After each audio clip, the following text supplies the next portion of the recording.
kwenye ule mkutano wa kuizindua ile sanamu ambayo ameitengeneza, palikuwa na Meshaki, palikuwa na Shadraka pamoja na Abednego. Danieli wakati ule hakuwepo. Bwana asifiwe. Haleluya. Danieli hakuwepo. Na mfalme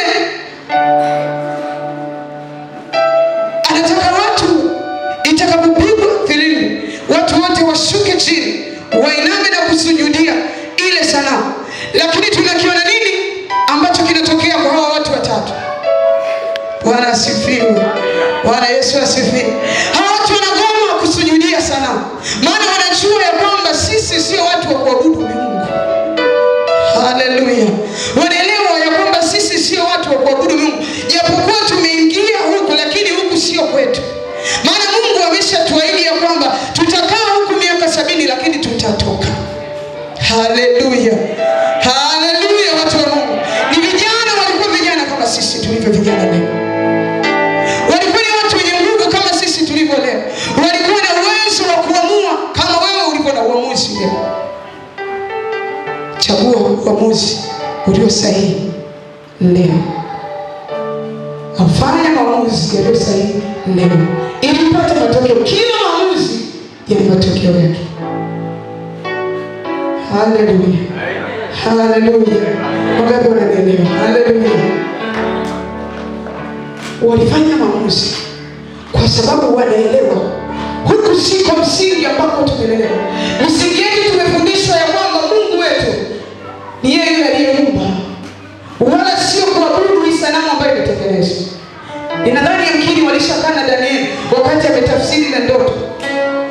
Alimwambia wewe mfalme ndio kichwa cha dhahabu. Alitafsiri ile ndoto ambayo mfalme aliota.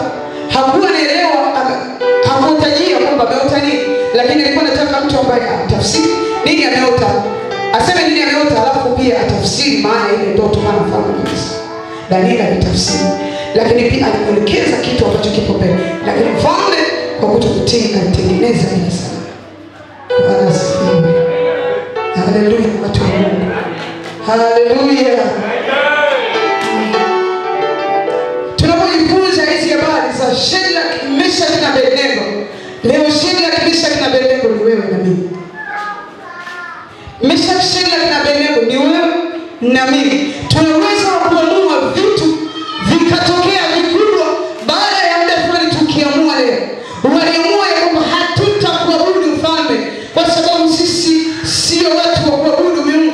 Na walipoamua ya kwamba hawaabudu Mungu, tunaona matokeo yalitokea. Mungu alijidhihirisha katikati ya majaribu ya magumu ambayo yalitokea. Walipotupwa kwenye tanuru la moto hawakuangamia, na ndipo Nebukadneza anaona kuna mtu wanne ametokea katikati ya watu watatu. Bwana asifiwe. Haleluya. Haleluya. Haleluya. Watu wa Mungu, alitokea mtu wanne katikati ya watu watatu kwa sababu Mungu anasimama na mtu aliyeamua. Mungu anasimama na mtu aliyeamua. Ukiamua kuondoka, lazima Mungu atatembea pamoja na wewe. Kuna siku nilikuwa naangalia post kama nilituma wiki iliyopita. Kulikuwa kuna viti vile vyeupe ambavyo kanisa tulikuwa tunaanza. Nikamtafakari Mungu kwa ukubwa sana.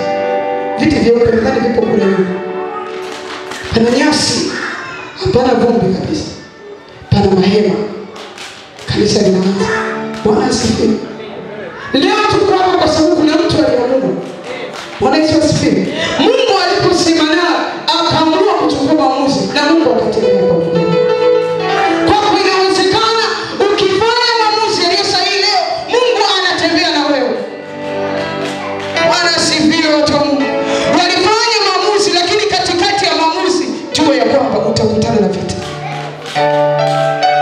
Sikutibu. Bwana Yesu asifiwe. Lazima utakutana na changamoto, na unapokutana na changamoto unafanya nini? Haleluya. Wewe ni mwimbaji, umeamua kuimba. Mwambie Mungu, nataka uniinue katika sehemu hii. Na Mungu ameweka hicho kitu ndani yako. Ukiamua kuanza kuimba, lazima utakutana na changamoto. Wewe unatamani kuwa mfanyabiashara mkuu. Umeamua na kweli ndani yako kumejaa unatamani ufanye biashara. Utakapoanza kufanya biashara, lazima utakutana na changamoto. Bwana asifiwe. Haleluya. Haleluya. Ukisoma kitabu cha Mithali utagundua. Iko na tafakari Mungu anasema linda sana moyo wako kuliko vyote uvilindavyo. Halafu anakuja kumalizia anasema maana huko ndiko zinakotoka chemchemi za uzima. Bwana asifiwe. Anaposema linda, maana yake mlinzi ni wewe wa kulinda kile kitu ambacho Mungu amekiweka ndani yako. Mlinzi ni wewe wa kulinda yale maamuzi ambayo umeamua. Vita ipo. Bwana asifiwe. Haleluya watu wa Mungu. Haleluya, haleluya. Ukiamua kuna vita, nasema linda sana moyo wako. Ujue kwamba kuna wakati moyo unatoroka. Bwana asifiwe. Wangapi wanaamini moyo unatoroka? Bado hujanielewa. Okay. Bwana asifiwe. Yaani kuna wakati unapofanya kitu, labda anasema unauza kitu fulani, anakuja mtu nikopeshe kitu fulani au nikopeshe kiasi fulani cha pesa, ukamkopesha say milioni 1 au milioni 2 au milioni 3, ukamkopesha. Anaweza kuwa ni mpendwa, anaweza kuwa si mpendwa. Mbaya zaidi akiwa mpendwa. Bwana asifiwe. Bwana asifiwe. Alafu kiwango au muda ule ambao mlikubaliana akapitiliza, akupe taarifa yoyote, afu unampigia simu labda anaulizia lini napata, unaulizia nini, akakugeuka labda anakuwa kama haelewi kama kuna kitu mlikifanya. Bwana asifiwe. Kamoyo hapo kanatokea. Bwana asifiwe. Lakini neno la Mungu linakuambia linda sana moyo. Alafu hapo kwenye moyo kuna chemchemi za uzima. Maana kuna kitu ambacho Mungu amekiweka pale. Kwenye chemchemi tunajua ya kwamba mahali penye chemchemi pembeni yake kuna vitu au kuna nyasi ambazo ni za kijani mzuri ambazo zinaendelea kumea. Haleluya watu. Bwana asifiwe. Vijana mnaelewa? Naelewa. Bwana asifiwe. Haleluya. Mungu ametupa kibali leo. Hivi tulivyo, Mungu anataka tufanye maamuzi. Kuna mambo mengine hayatoki kwako bila wewe kufanya maamuzi. Yaani kuna tabia nyingine hazitoki kwako bila wewe kufanya maamuzi kuziamulia. Bwana asifiwe. Unasivalia kibwebo unasema hapana, ninachomoka huku naenda mahali pengine. Huku sio kwangu. Bwana asifiwe. Walijua ya kwamba hii sanamu, sisi sio msingi wetu wa kuabudu sanamu. Na ndio maana wakasimama, wakakataa kwa Nebukadneza ya kwamba hatutaabudu sanamu. Haleluya. Haleluya watu wa Mungu.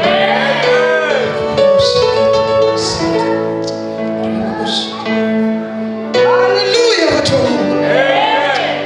Mungu wetu ni mzuri. Anataka kutumia mtu jasiri aliye Mungu. Mungu wetu ni mzuri. Anataka kutumia watu ambao amewakusudia waweze kufikisha kusudi la Mungu mahali fulani, ambao wamevaa ujasiri, wakaamua kile kitu ambacho kimewekwa ndani yao kifanye kazi. Tumejifunza leo. Hili nilikuwa natafakari na sasa tumejifunza. Kuna watu hapo watatoka leo. Bwana asifiwe. Watatoka na ile elimu na itawasaidia. Bwana asifiwe. Simsemei sana lakini ninaongea kwa sababu pia sisi tulifundishwa hicho kitu. Na kuna watu wakafanyia kazi kwenye kutoa majibu. Na wakati ambao tunatoa majibu ilikuwa ni wiki iliyopita tu, watu wanatoa ushuhuda. Na tulifundishwa tena iliyopita. Bwana asifiwe. Haleluya. Kuna watu watafanya maamuzi na watatoka. Lakini kitu ambacho ninapenda kukuambia fanya maamuzi. Tukiangalia Nebukadneza tunaposoma ule mstari wa 19. Bwana asifiwe. Soma ule mstari wa 19.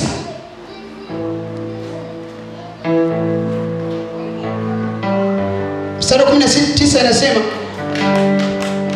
baada ya hawa watumishi wa Mungu kukataa. Nasema ndipo Nebukadreza akajaa ghadhabu na sura ya uso wake ikabadilika juu ya Shadraka, Meshaki na Abednego. Basi akatoa amri watie moto ile tanuri mara 7 kuliko desturi yake. Bwana Yesu asifiwe. Kuliko desturi yake ya kutiwa moto. Kuna watu walikuwa wamelinda moyo wao. Kuna watu walifanya maamuzi, lakini nilikwambia kuna wakati moyo unatoroka. Bwana Yesu asifiwe. Hao watu tunaposoma, kama leo tunaposoma Biblia, tunaweza tukaona kama ni rahisi. Haikuwa rahisi. Bwana asifiwe. Haikuwa rahisi kwa watu kufanya maamuzi, halafu yale maamuzi ambayo wameyafanya matokeo yalipokuja kutokea. Maana kuna maneno yamkini walitupiwa, lakini kuna vitu ambavyo waliambiwa, kuna mambo ambayo walitishiwa, vitisho vilikuwa vingi, lakini bado mioyo yao ililindwa. Haleluya. Walilinda mioyo yao isiharibike. Walilinda mioyo yao. Hakuna jibu baya ambayo tumeona Shadraka, Meshaki na Abednego wanajibu, zaidi ya kwamba wanajua ya kwamba Mungu anaweza kufanya, na hata asipofanya bado tutakuabudu. Yani hata kama Mungu hajakupatia jibu la kile ambacho unamwomba Mungu, lakini bado unabaki kusema Mungu, wewe ni Mungu. Haleluya. Haleluya. Vitu vingi tunajifunza kwa watu. Hawa watu walikuwa ni majasiri, walivaa ujasiri, lakini imani yao ilikuwa